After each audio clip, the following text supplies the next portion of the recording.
আসসালামু আলাইকুম, সবাইকে জানাই ঈদের আগাম শুভেচ্ছা। আমি নাজমুল হাসান। আজকের ভিডিওটা বিশেষ করে আমাদের বাইকার ভাইদের জন্য। আমরা অনেকে ঈদের ছুটিতে প্রিয়জনের সাথে ঈদ করতে গ্রামের বাড়ির পথে রওনা দিই আমাদের প্রিয় বাইকটি নিয়ে। কিন্তু ভাইয়েরা, একটা জিনিস মাথায় রাখবেন, ঈদে শুধু বাড়ি পৌঁছানোই নয়, ঈদের আসল আনন্দই হচ্ছে আমাদের নিরাপদে বাড়ি পৌঁছানো। আর এই নিরাপদে বাড়ি পৌঁছানোর জন্য আমরা যারা বাইক রাইড করি, বাইকার আছি যারা, তাদের কিছু জিনিস মাথায় রাখাটা অনেক জরুরি।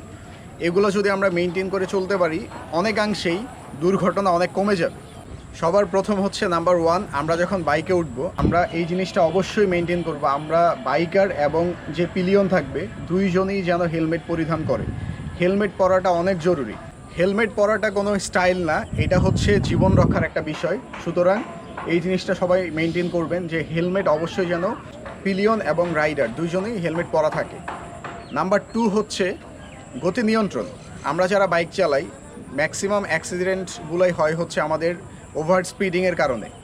সো ওভার স্পিডিং থেকে আমরা দূরে থাকি। আপনার আশেপাশে গাড়িগুলো যেভাবেই চালাক না কেন, আপনি আপনার গতি নিয়ন্ত্রণে রাখুন।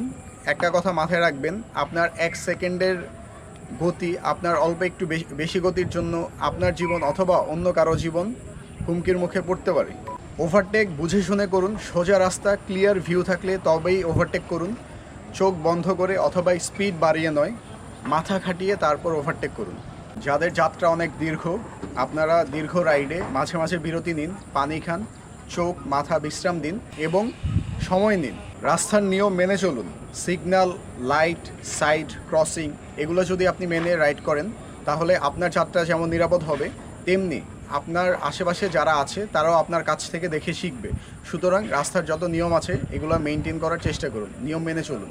মোবাইল ফোনে কথা বলা অথবা হেডফোন ব্যবহার করা থেকে বিরত থাকুন। রাইডে কেউ মোবাইল ফোন ব্যবহার অথবা হেডফোন ব্যবহার করবেন না। আপনার 1 সেকেন্ডের বিভ্রান্তি কত বড় দুর্ঘটনা ঘটাতে পারে, এটা আমরা সবাই জানি।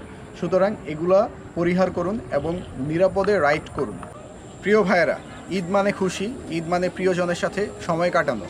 সুতরাং একটু তাড়াহুড়া করে আমরা যেন এই খুশির মুহূর্ত হারিয়ে না ফেলি। আপনার পরিবার, আপনার বাবা মা, আপনার বন্ধুবান্ধব সবাই অপেক্ষা করছে আপনার নিরাপদে বাড়ি ফেরার জন্য। সুতরাং আপনি নিরাপদে বাড়ি ফিরুন এবং ঈদের আনন্দে তাদের সাথে সামিল হন। তাদের জন্য হলেও আপনি সচেতন হন, একটু ধীরে চালান, নিয়ম মেনে চালান। আপনাদের সবাইকে জানাই নিরাপদ রাইডিংয়ের শুভকামনা এবং ঈদের শুভেচ্ছা। ঈদ মোবারক।